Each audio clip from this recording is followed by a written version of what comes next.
These are corporate jobs, as you said. It's about 1,800 in total from 1,000 existing and 800 postings that haven't been filled. And really, this is, to us, signals that they're finally really looking at how to streamline the organization, tighten things up, and hopefully initiate change a little bit faster than they have to kind of get things back on track. So is this an issue for the company, i.e., maybe they are a little bloated, maybe their profit margins aren't up to snuff? Is that something that's been identified? Yeah. I think that the bloat is something that has been identified by the company, and they're not alone. If you think about, as we came out of the pandemic, a lot of companies introduced a lot more redundancy in their processes, in their things like that, just in order to make sure that they would have enough supply of goods for everybody. And as the overall supply chain is stabilized, now it's time to go back and trim that fat that they put on just after the pandemic. And again, Target's not alone. Walmart, earlier this year has also announced corporate head cuts. And so I think this is a normal course of business, but it's a good time for Target to do so. So all right, assuming it's a due course of business here, let's step back and take a look at their core fundamentals of the business, whether it's Target or Walmart here. As we go into this, holiday shopping season, what are the key drivers or the key levers that you're looking at to gauge success or, maybe some challenges?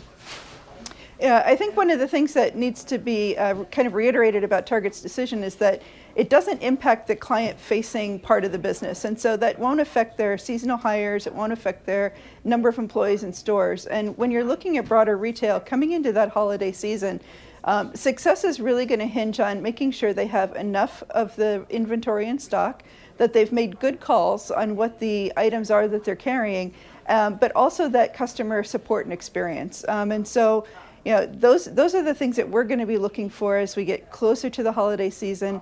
And we had Mattel and we had Hasbro report earlier this week, and they didn't have great results.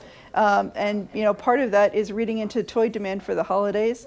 And the orders that didn't actually materialize. So we'll be watching that very carefully when it comes to these retailers that really specialize in those kind of products for consumers around the holidays. So what is Walmart, what is Target, what are they saying about the upcoming holiday season, which is such an important part for the overall retail chain? Yeah, it is the most important part of the year for these companies. And both of these companies, as well as others like Costco, they all say that they're well positioned for the holidays. If you think about the procurement process, most of the orders for holiday goods were placed back in January or February. A lot of the goods started to arrive in July and August. So they should have their goods, here in the U.S. kind of ready to go. And so I think, but with the state of the consumer spending patterns in the U.S., although people are still spending money, they're still looking for value. So when we're looking forward to the holiday season, we think we're going to see much more spread out deals and people spending, on a spread out basis so that they don't get hit hard by big credit card bills in January. So watch for lots of small deals that kind of lead up into the holidays. And will prices that we pay at the retail, at the Target level, at the Walmart level, are they going to be influenced by tariffs, do we think? I think there will be certain categories that will be influenced by tariffs, and so all the retailers are saying they're using price increases as the last possible resort. And I think actually one of the interesting things is that when they talk about pushing back on suppliers or sharing the cost of suppliers, some of the commentary that we heard this week from Mattel and Hasbro sort of illustrate that there were lower orders. There's less expectation for quick refills.